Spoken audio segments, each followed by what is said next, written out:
Assalamualaikum warahmatullahi wabarakatuh. Salam sejahtera untuk kita semua. Perkenalkan, nama saya Emilia Dwi Setiawati Syenipar. Saya merupakan mahasiswa Magister Hukum Universitas Internasional Batam yang pada kesempatan kali ini akan mempresentasikan proposal tesis saya yang berjudul Efektivitas Panlapor atau Sistem Pengelolaan Pengaduan Pelayanan Publik Nasional, Layanan Aspirasi dan Pengaduan Online Rakyat dalam memenuhi hak asasi masyarakat atas akses informasi dan keadilan di Kabupaten Bintan. Untuk memenuhi ujian akhir semester mata kuliah Metodologi Penelitian Ilmu Hukum. Latar belakang penelitian. Dasolen atau harapan seharusnya. 1. Undang-Undang Dasar Negara Republik Indonesia tahun 1945. 2. Undang-Undang Nomor 39 tahun 1999 tentang Hak Asasi Manusia.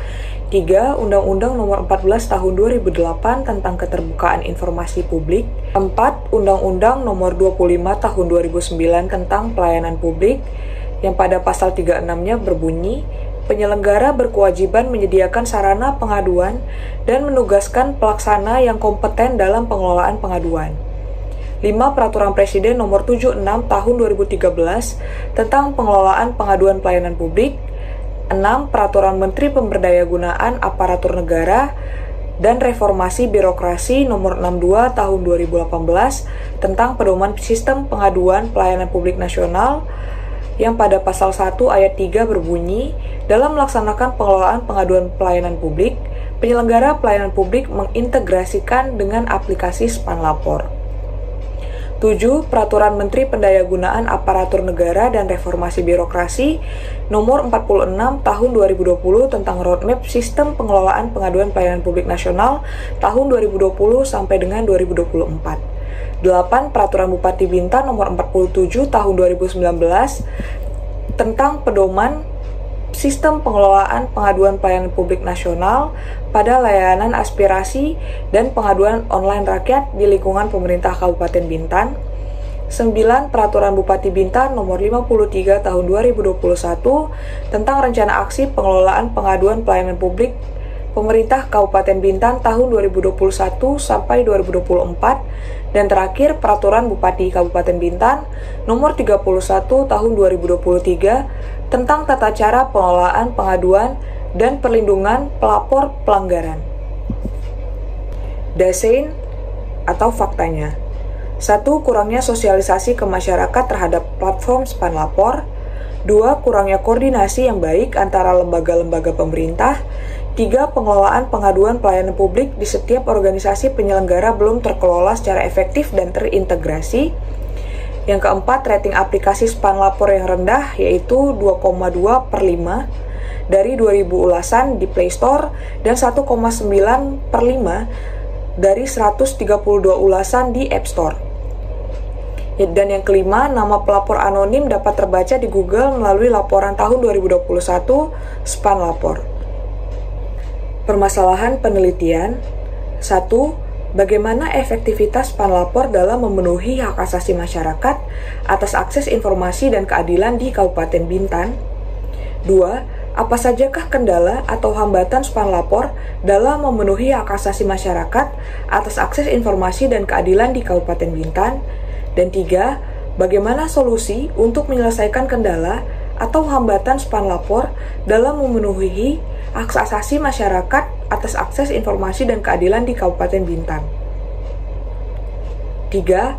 Bagaimana solusi untuk menyelesaikan kendala atau hambatan Spanlapor dalam memenuhi hak asasi masyarakat atas akses informasi dan keadilan di Kabupaten Bintan. Tujuan penelitian. 1. Untuk menganalisis efektivitas Spanlapor dalam memenuhi hak asasi masyarakat atas akses informasi dan keadilan di Kabupaten Bintan. 2. Untuk menganalisis kendala atau hambatan Spanlapor dalam memenuhi hak asasi masyarakat atas akses informasi dan keadilan di Kabupaten Bintan. 3. Untuk memberikan solusi terhadap kendala atau hambatan Spanlapor dalam memenuhi hak asasi masyarakat atas akses informasi dan keadilan di Kabupaten Bintan. Manfaat penelitian. 1. Manfaat teoritis. Teori efektivitas hukum dari Surjono Sukanto merupakan teori yang relevan untuk menganalisis efektivitas panlapor dalam memenuhi hak asasi masyarakat atas akses informasi dan keadilan di Kabupaten Bintan.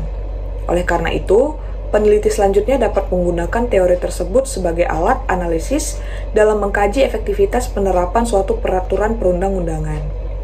2. Manfaat praktis bagi stakeholder, yaitu pemerintah daerah Kabupaten Bintan serta dinas terkait, khususnya Dinas Komunikasi dan Informasi Kabupaten Bintan. Yang kedua, bagi kalangan akademisi, penelitian ini diharapkan dapat memperkaya khasanah kepustakaan pendidikan, memberikan manfaat bagi pengembangan ilmu hukum, serta dapat menjadi bahan masukan bagi mereka yang berminat untuk menindaklanjuti hasil penelitian ini dengan mengambil kancah penelitian yang berbeda. Dan yang ketiga, bagi masyarakat di Kabupaten Bintan. Tinjauan pustaka dan landasan teori. Tinjauan pustaka 1. Undang-Undang Dasar Negara Republik Indonesia tahun 1945. 2. Undang-Undang Nomor 39 Tahun 1999 tentang Hak Asasi Manusia. 3. Undang-Undang Nomor 14 Tahun 2008 tentang Keterbukaan Informasi Publik. 4. Undang-Undang Nomor 25 Tahun 2009 tentang Pelayanan Publik. 5. Peraturan Presiden Nomor 76 Tahun 2013 tentang Pengelolaan Pengaduan Pelayanan Publik.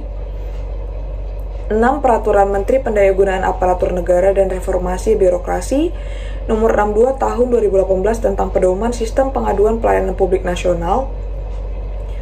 7. Peraturan Menteri Pendayagunaan Aparatur Negara dan Reformasi Birokrasi Nomor 46 Tahun 2020 tentang Roadmap Sistem Pengelolaan Pengaduan Pelayanan Publik Nasional tahun 2020 sampai 2024. 8. Peraturan Bupati Bintan Nomor 47 Tahun 2019 tentang Pedoman Sistem Pengelolaan Pengaduan Pelayanan Publik Nasional pada layanan aspirasi dan pengaduan online rakyat di lingkungan pemerintah Kabupaten Bintan.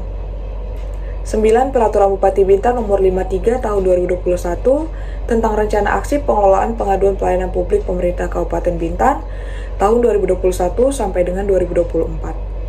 Dan 10. Peraturan Bupati Kabupaten Bintan Nomor 31 Tahun 2023 tentang Tata Cara Pengelolaan Pengaduan dan Perlindungan Pelapor Pelanggaran. Landasan konseptual: 1. Efektivitas hukum, 2. Span lapor, 3. Pengaduan pelayanan publik, 4. Hak asasi masyarakat, 5. Keterbukaan informasi publik, dan 6. Keadilan. Penelitian terdahulu yaitu yang pertama, Taya Aurelia Bilkis tahun 2023 yang berjudul Analisis Platform Span Lapor dalam perannya mendorong keterbukaan informasi publik, dan yang kedua Afif Syarifuddin Yahya tahun 2022 Efektivitas pelayanan publik melalui sistem pengelolaan pengaduan aplikasi Span Lapor. Landasan teori yaitu teori efektivitas hukum dari Surjono Sukanto, yang mana faktor-faktor teori efektivitas hukum ada 5, yaitu yang pertama faktor hukum, faktor penegak hukum, faktor sarana atau fasilitas, faktor masyarakat, serta yang terakhir faktor kebudayaan. Metode penelitian.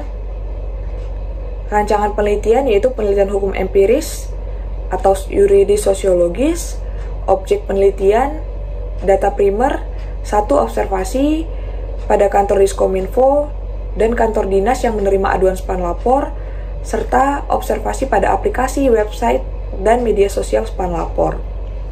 Yang kedua, wawancara Kepala Dinas Kominfo, Kepala Dinas OPD yang menerima aduan Span Lapor, dan pengguna Span Lapor. Yang ketiga, kuesioner, yaitu masyarakat Kabupaten Bintan dengan menggunakan metode random sampling. Data sekunder, yang pertama bahan hukum primer yaitu peraturan perundang-undangan, yang kedua bahan hukum sekunder yaitu buku jurnal hasil penelitian terdahulu, dan yang ketiga bahan hukum tersier yaitu kamus hukum dan kamus bahasa. Teknik pengumpulan data, data primer studi lapangan, observasi, wawancara, dan kuesioner, dan yang kedua data sekunder, studi kepustakaan dan studi dokumen. Dan yang terakhir metode analisis data yaitu metode yuridis kualitatif. Sekian presentasi dari saya. Perlu diketahui bahwa video ini adalah video pembelajaran sebagai output mata kuliah metodologi penelitian ilmu hukum, sehingga jika ada terjadi kesalahan, mohon diberikan saran dan masukan yang konstruktif. Terima kasih atas perhatiannya. Assalamualaikum warahmatullahi wabarakatuh. Salam sejahtera untuk kita semua.